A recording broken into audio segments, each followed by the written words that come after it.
Welcome to Die Hard American Metal. Today, we are cracking the code on one of the most critical technologies you'll find in any American machine shop, cemented carbide. We're going to break down what it is, exactly how it works, and, most importantly, how you can use that knowledge to solve real, everyday problems out on the floor. So, what's the big secret here? I mean, really think about it. How can this tiny little insert, this little chip of metal, go toe-to-toe with a chunk of hardened steel and just shred it to pieces?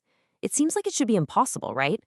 Well, the answer isn't magic. It's pure, awesome material science. Okay, let's dive right in. The very first thing you gotta get your head around is that carbide is not just another flavor of steel. Not even close. It is a highly engineered composite material, a true unsung hero of modern manufacturing. The best way to think about it is like a kind of space-age concrete. You've got these tungsten carbide particles, that's your gravel, and they are insanely, unbelievably hard. But just like gravel, they're brittle on their own. That's where the cobalt comes in. The cobalt is the cement, a tough metallic binder that grabs all those hard particles and holds them together, giving the whole thing its legendary strength. Now listen up, because this is the absolute core concept you need to master. Carbide isn't just one material, it's a whole family of materials. And the secret to its incredible versatility is that you can tune the recipe. Just think of it like you have two main dials you can adjust to get the perfect balance between hardness and toughness. So, dial number 1 is the percentage of cobalt. If you want maximum hardness to fight off abrasive wear, like in a long, continuous cut, you dial the cobalt way down. But if you need to survive shock and impact, think of a heavy interrupted cut, you gotta crank that cobalt content up. That makes the tool tougher and a whole lot more resistant to chipping. Dial number 2 is the grain size of the tungsten carbide itself. When you pack in super fine grains, you get an incredibly dense, hard material that can hold a razor-sharp edge. That's perfect for finishing passes. But for heavy roughing or high-impact jobs, you want coarse grains. They act like big boulders in that concrete mix, way better at sapping cracks in their tracks and absorbing shock. And this is where it all comes together. You can see how these two dials create this whole matrix of possibilities. A grade with fine grains and low cobalt, bam! Maximum hardness for a beautiful finish. But a grade with coarse grains and high cobalt, you get maximum toughness for brutal jobs like mining tools. Every single carbide grade out there is just a specific setting in this matrix, engineered for a very particular job.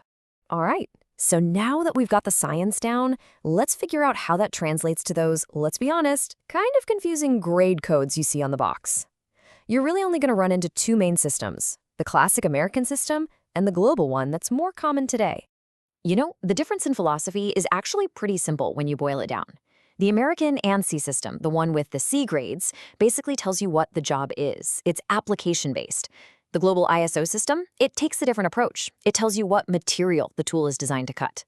The ANSI system really came out of that mid-century boom in American manufacturing, so it's super straightforward, very job-focused.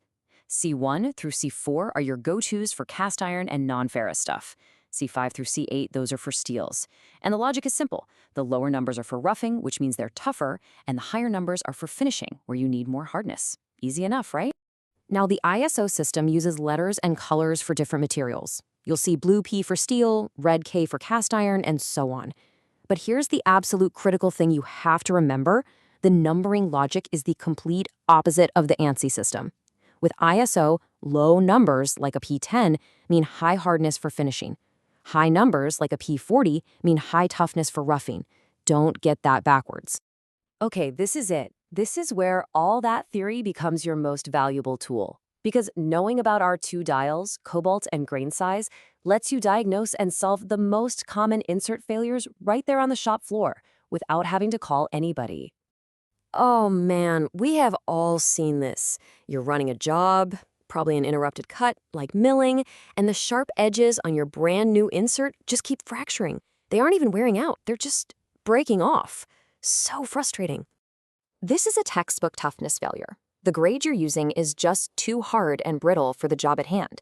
Instead of wearing down gracefully, it's shattering under the repeated shock and impact of that cutter entering and exiting the material over and over again. So how do we fix it? It's simple. We go back to our controls and we turn up that toughness style. That means we need to pick a new grade that has either more cobalt in its recipe or coarser grain structure to soak up that impact. In the ISO world, this would be like moving from a hard, brittle M10 grade to a much tougher M30. Problem solved.